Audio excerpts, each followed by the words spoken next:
ashver.com.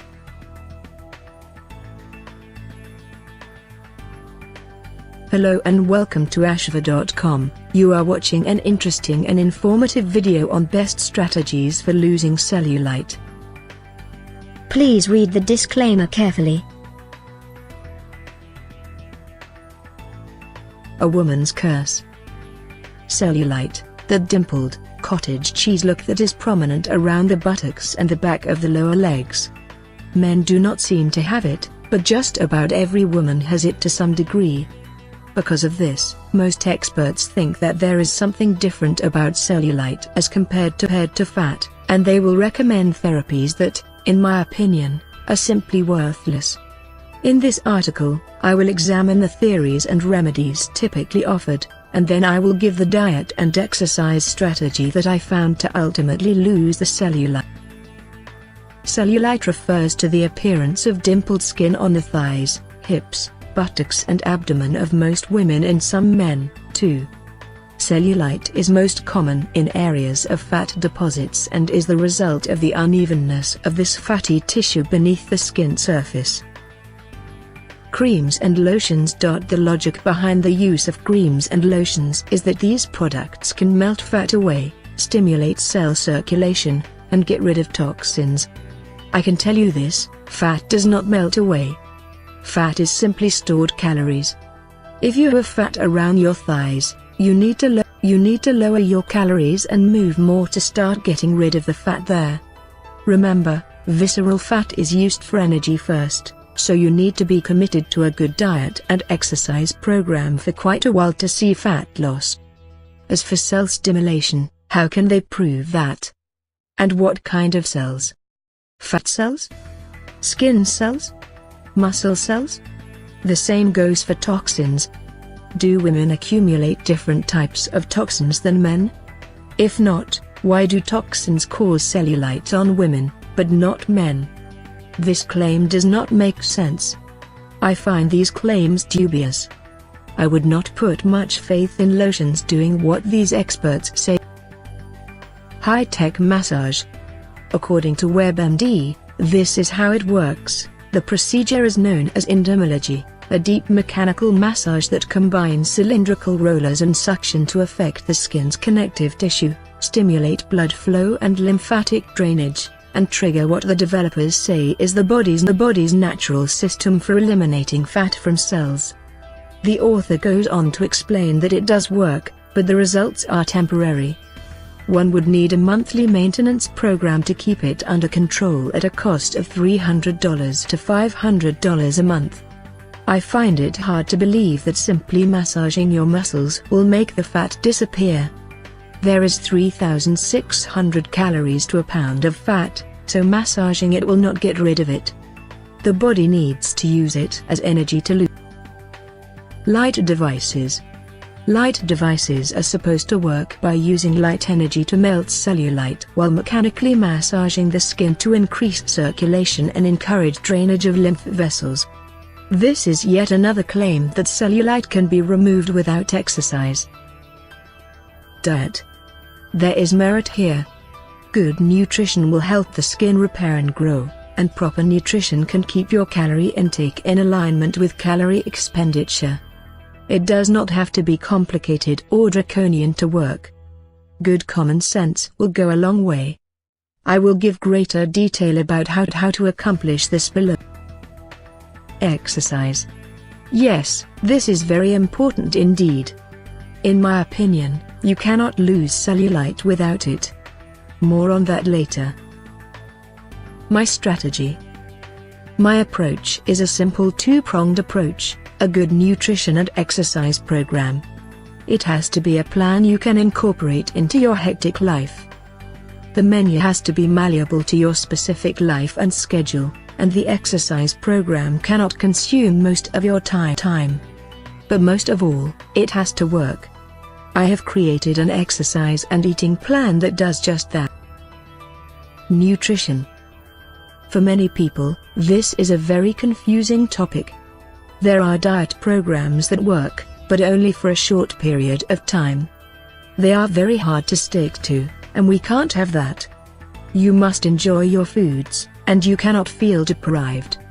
I cannot give you an exact menu, for you may or may not like what I eat, but I can give you some salient guidelines to put together your own eating plan that fits your needs.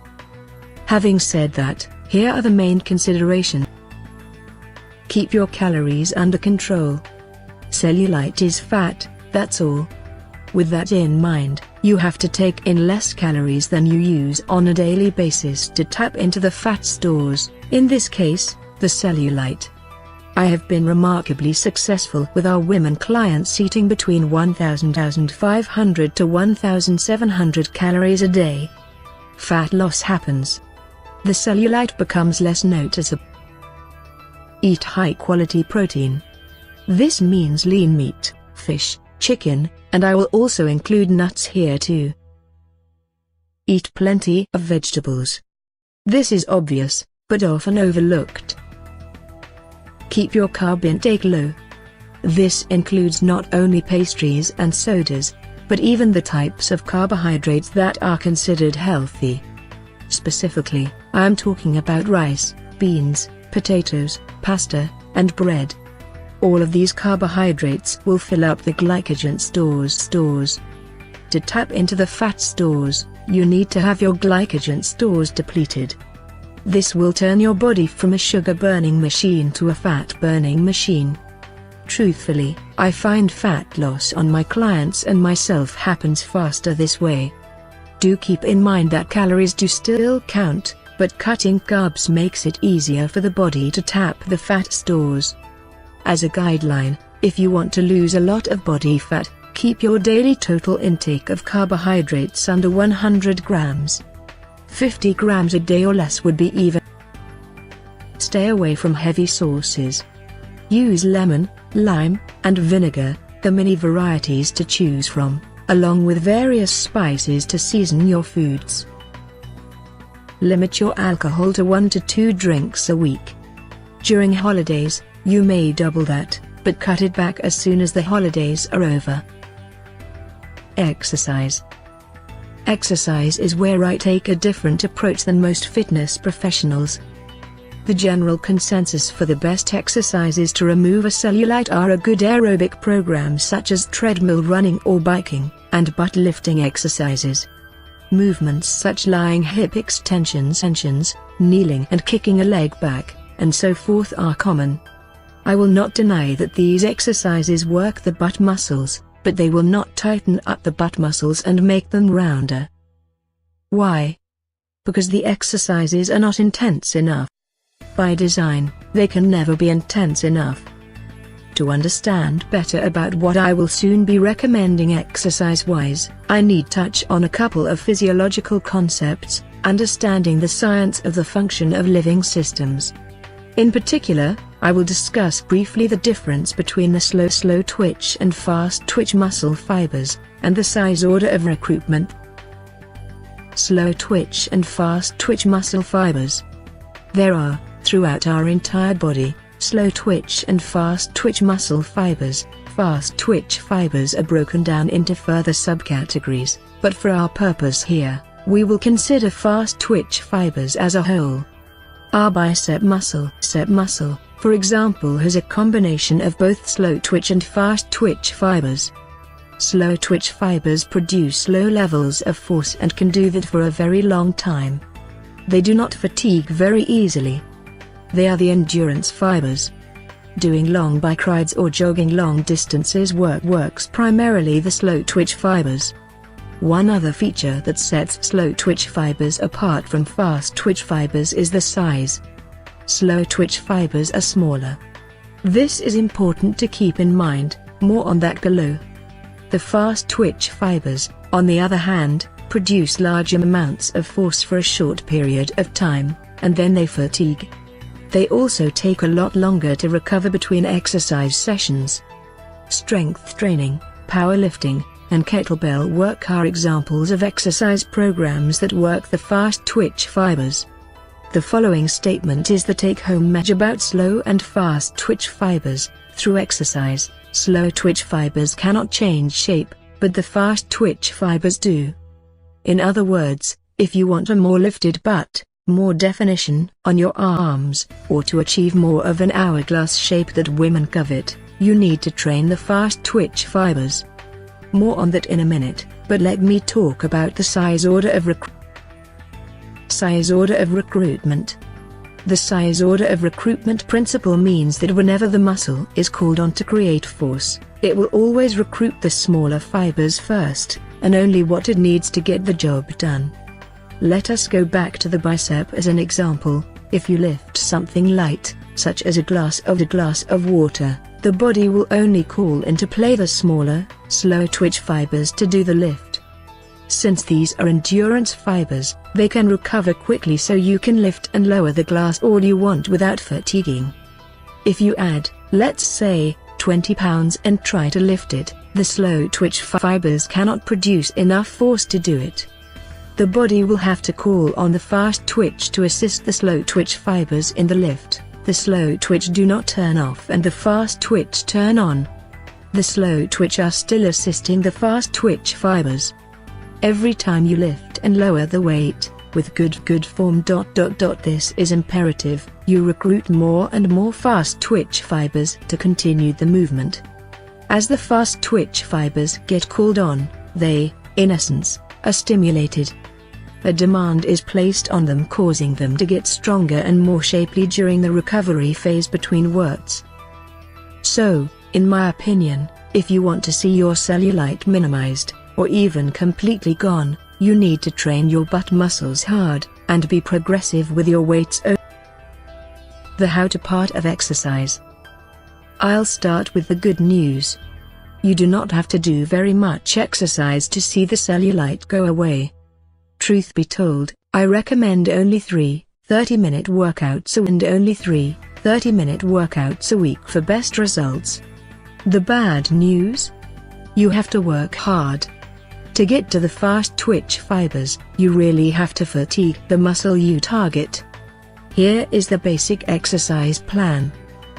Good exercises that target the butt muscles are leg presses, barbell squats, deadlifts, and lunges, both barbell and dumbbell. I recommend to train the whole body, for the rest of your muscles will need to be toned as well.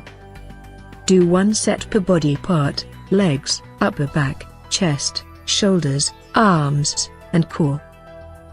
The repetition speed should be slow and controlled.